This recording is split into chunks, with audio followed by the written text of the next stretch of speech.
जय हिंद। हम समझते हैं भारत के बारे में सामान्य चर्चा आज करते हैं। सबसे पहले हम देखते हैं कि भारत को उपमहाद्वीप क्यों कहते हैं। उपमहाद्वीप समझने से पहले हम समझते हैं कि द्वीप क्या होता है। द्वीप या आइलैंड वो क्षेत्र होता है जो चारों तरफ समुद्र से घिरा हो। अगर समुद्र से चारों तरफ घिरा है तो वो तो द्वीप हुआ। और जो उपमहाद्वीप होता है वो तीन तरफ से, जो भी क्षेत्र तीन तरफ से समुद्र से घिरा है उसे उपमहाद्वीप कहते हैं। जैसे भारत का ये नीचे वाला जो क्षेत्र है ये तीन तरफ समुद्र से घिरा है। इधर आपको पता है बे ऑफ बंगाल, इधर हिंद महासागर और इधर अरेबियन सी है, अरब सागर, बंगाल की खाड़ी और हिंद महासागर इधर है। तो ये क्षेत्र देखेंगे तीन तरफ समुद्र से घिरा है, इसलिए उपमहाद्वीप बोला जाता है भारत को। आइए हम समझते हैं कि भारत का क्षेत्रफल कितना है। भारत के क्षेत्रफल की बात करते हैं तो इसका टोटल एरिया है 32,87,263 किलोमीटर स्क्वायर। ये 32,87,263 किलोमीटर स्क्वायर क्षेत्र वो क्षेत्र है जो पीओके, अक्साई चीन और जो चीन द्वारा अनाधिकृत रूप से ज़मीन कब्जा किया गया है वो सारे क्षेत्र लेके हमारा क्षेत्र इतना होता है। पीओके इधर, अक्साई चीन और चीन कुछ क्षेत्र इधर कब्जा किया है अनधिकृत रूप से, वो सारा क्षेत्र हम लेते हैं तो हमारा क्षेत्रफल होता है 32,87,263 किलोमीटर स्क्वायर। अगर हम बात कर लेते हैं कि भारत में सबसे बड़ा राज्य कौन सा है, तो भारत में सबसे बड़ा राज्य है राजस्थान। एरिया के दृष्टि से, क्षेत्रफल की दृष्टि से सबसे बड़ा राज्य है राजस्थान और सबसे छोटा राज्य है गोवा क्षेत्रफल की दृष्टि से। अगर इस क्षेत्रफल को हम संपूर्ण विश्व की बात करें, संसार से कंपेरिजन करें, तो हमारे पास जो क्षेत्रफल है ये पूरे दुनिया के 2.4% क्षेत्रफल हमारे देश में है।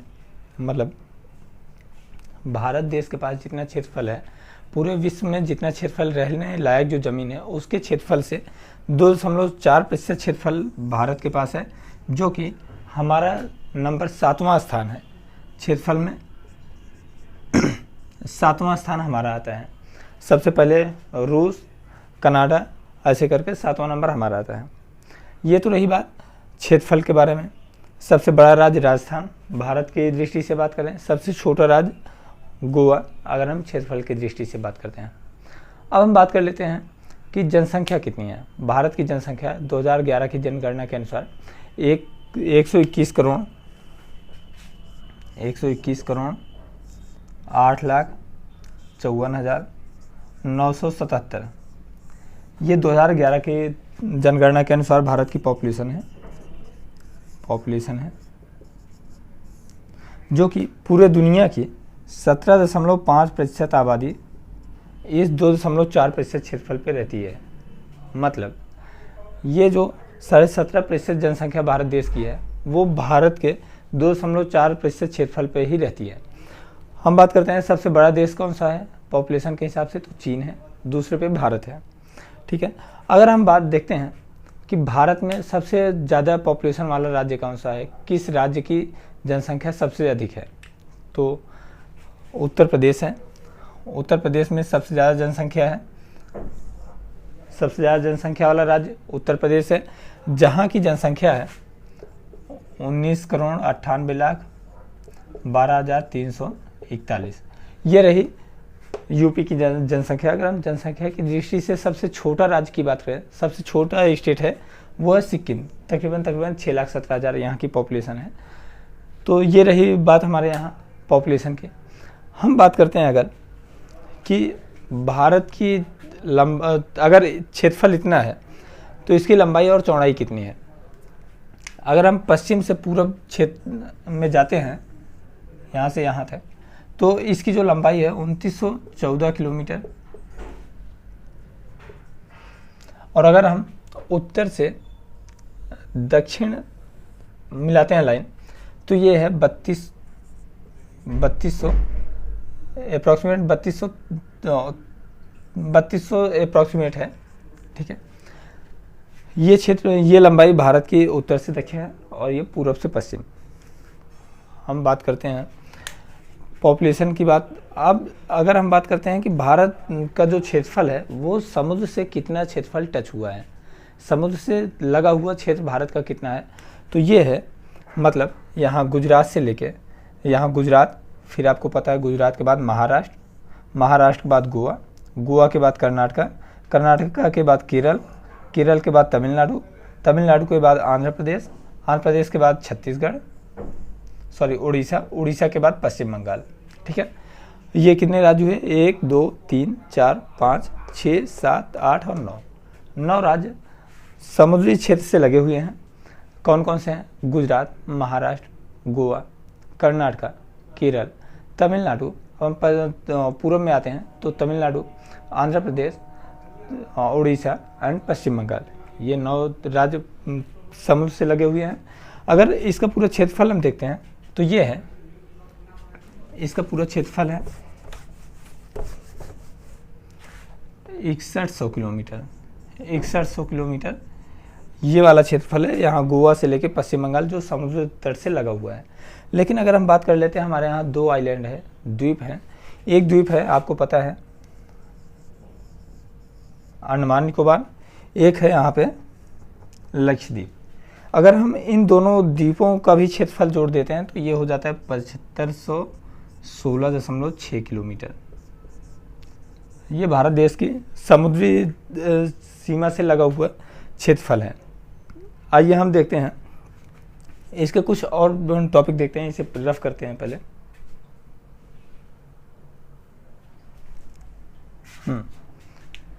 हम देखते हैं जो ये वाली लाइन पश्चिम से पूरब है ये है 2933 किलोमीटर, और ये उत्तर से लेकर दक्षिण तक जो लाइन है इसकी लंबाई है 3214 किलोमीटर।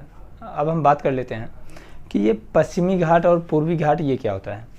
ये पश्चिमी घाट होता है, यहाँ से लेके यहाँ तक जो भी दूरी है इसे हम पश्चिमी घाट बोलते हैं, पश्चिमी घाट। या फिर इसे जो सबसे ज़्यादा एग्जाम में पूछता है इसे मालाबार तट बोलते हैं, मालाबार तट।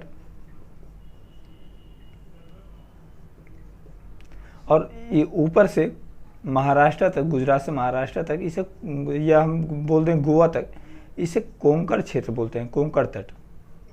कोंकण तट, ऊपर कोंकण तट, नीचे मालाबार तट, और इसे ही सह्याद्री तट भी बोला जाता है, इसे सह्याद्री भी बोला जाता है।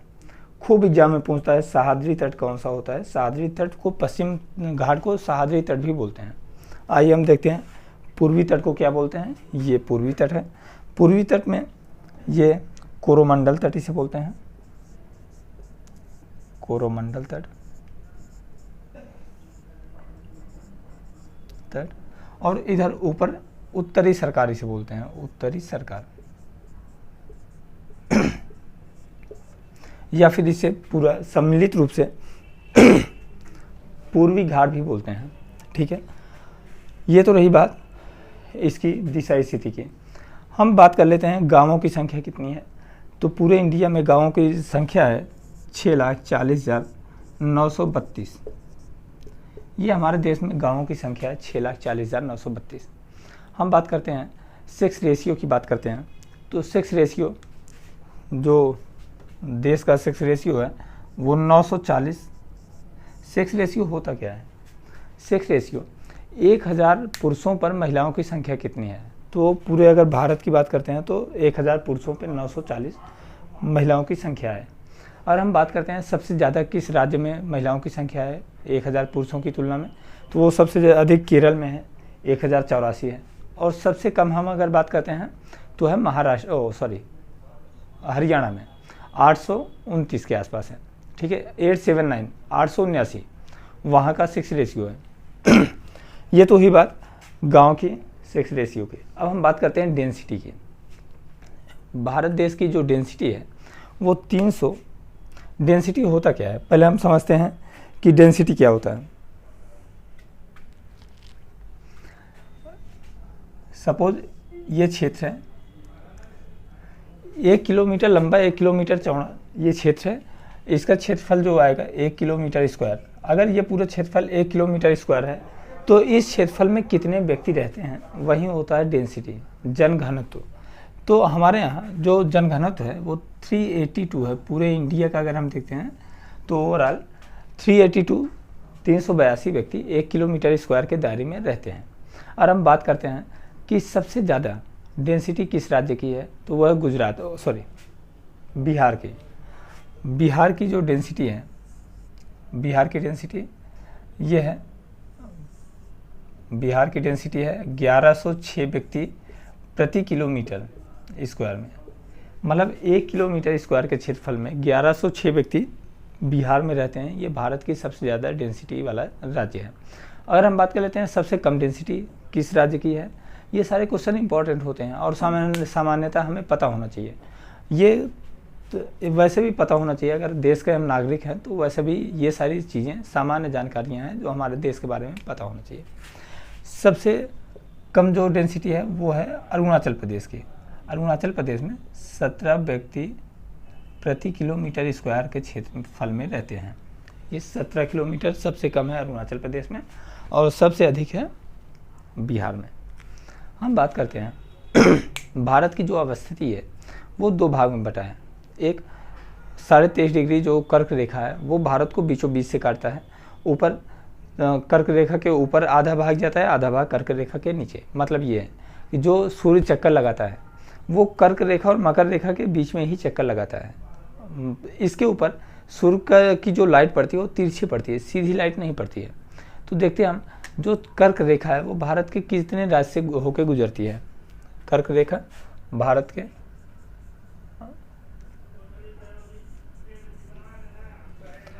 यहाँ गुजरात, राजस्थान, मध्य प्रदेश, छत्तीसगढ़, झारखंड, पश्चिम बंगाल, त्रिपुरा, मिजोरम 8 राज्य से होकर गुजरती है।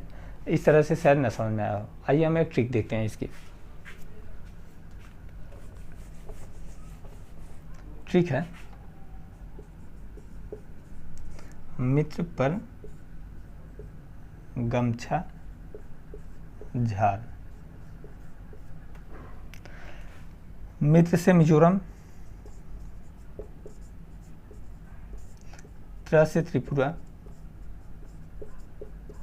प से पश्चिम बंगाल, रा से राजस्थान, ग से गुजरात, मा से मध्य प्रदेश, छ से छत्तीसगढ़, झार से झारखंड।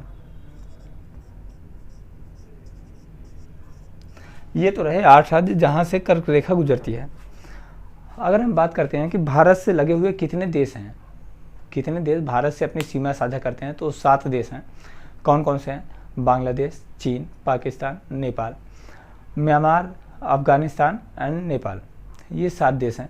आइए हम इसे भी एक ट्रिक से देख लेते हैं, क्योंकि इस तरह से समझ में बात नहीं आएगी।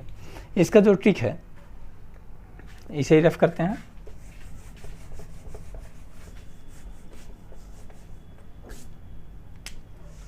ट्रिक है बचपन में बीए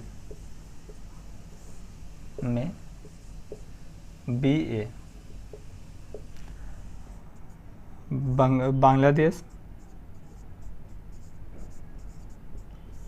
चीन, पाकिस्तान,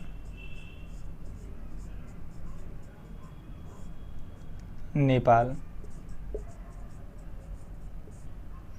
म्यांमार, भूटान और अफगानिस्तान।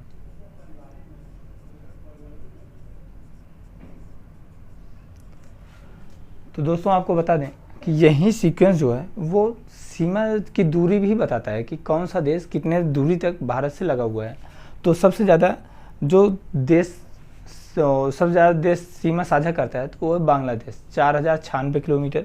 सबसे पहले बांग्लादेश, फिर चीन, फिर पाकिस्तान, फिर नेपाल, म्यांमार एंड भूटान, अफगानिस्तान सबसे कम दूरी टच करता है, सीमा रेखा बनाता है भारत से। तो अफगानिस्तान सबसे लास्ट में है।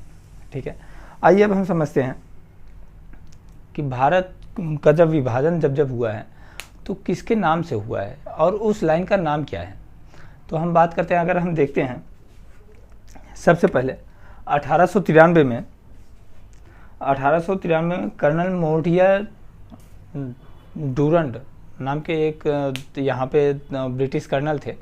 उन्होंने भारत और अफगानिस्तान की सीमा रेखा का विभाजन किया। उनके नाम पे ही इसे डूरंड रेखा कहा जाता है, डूरंड रेखा।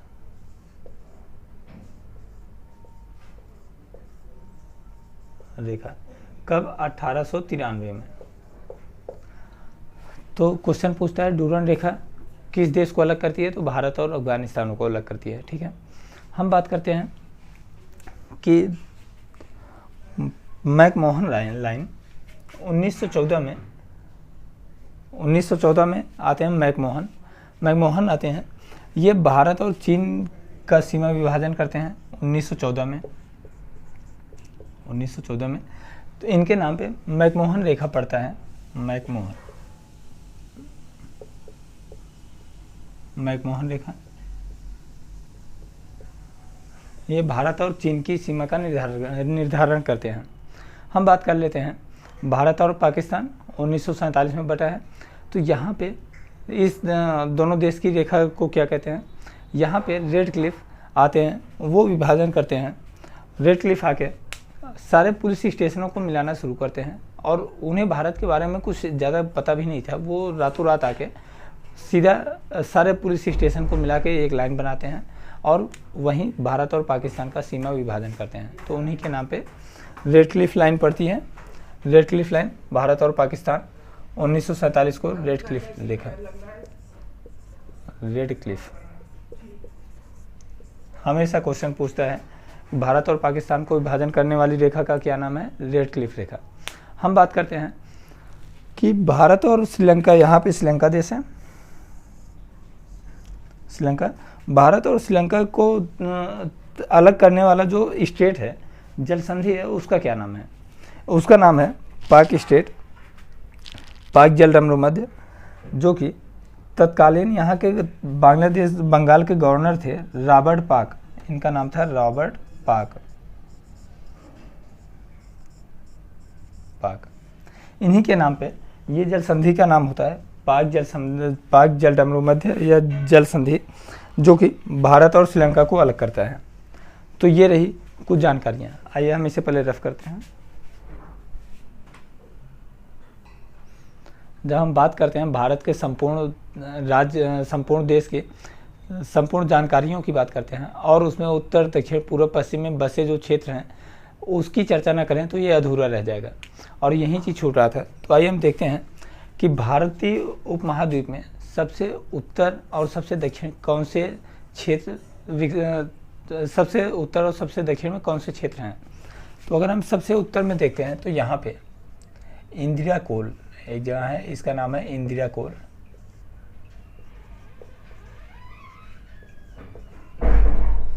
इंदिरा कोल क्षेत्र है। ये आपको बताना है यहाँ पे कौन सा बर्फीली कौन सी क्षेत्र है, ये आपको कमेंट करके बताना है।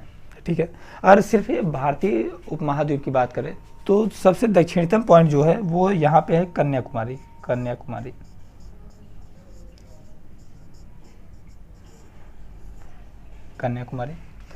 अगर संपूर्ण भारत की बात करें तो फिर संपूर्ण भारत में अंडमान निकोबार भी आ जाएगा और लक्षद्वीप भी आ जाएगा। तो अंडमान निकोबार की स्थिति आप देखेंगे तो भारत से थोड़ा नीचे तक है। तो उसमें सबसे नीचे जो है वो ग्रेट निकोबार मीन्स बड़ा निकोबार नीचे क्षेत्र में है। तो और सबसे जो नीचे है मानते हैं ये बड़ा निकोबार है। तो यहीं पे एक पॉइंट है, इसे बोलते हैं इंदिरा पॉइंट। सबसे दक्षिणतम पॉइंट। संपूर्ण भारत देश का पूछे तो ये, भारतीय उपमहाद्वीप में पूछे तो कन्याकुमारी। ध्यान रखना है ये पॉइंट, क्योंकि ऐसे ही क्वेश्चन पूछता है और अक्सर हम लोग कंफ्यूज हो जाते हैं। ठीक है हम सबसे उत्तरी क्षेत्र की बात करें तो यहाँ पे एक गांव है किबिथू। ये भारत का सबसे पूर्वोत्तर राज्य है। इसके बाद भारत की सीमा नहीं लगती। किबिथू के बाद भारत की सीमा खत्म हो जाती है। तो किबिथू सबसे पूर्वी राज्य है, सबसे पूर्वी गांव है क्षेत्र। और सबसे पश्चिमी क्षेत्र की बात करते हैं तो यहाँ पे गुजरात में एक जगह है गुहार मोती।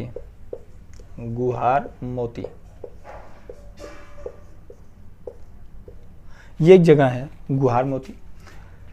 ये सबसे पश्चिमी क्षेत्र है, सबसे पश्चिमी जगह। तो आपने काफ़ी सारी चीज़ देखी। मैं आशा करता हूँ कि आपको ये वीडियो काफ़ी समझ में आई होगी, आपके लिए हेल्पफुल होगी, और आप देखते रहें, चैनल सब्सक्राइब करें, और भी आपके जानकारी की वीडियो आती रहेंगी। धन्यवाद। जय हिंद।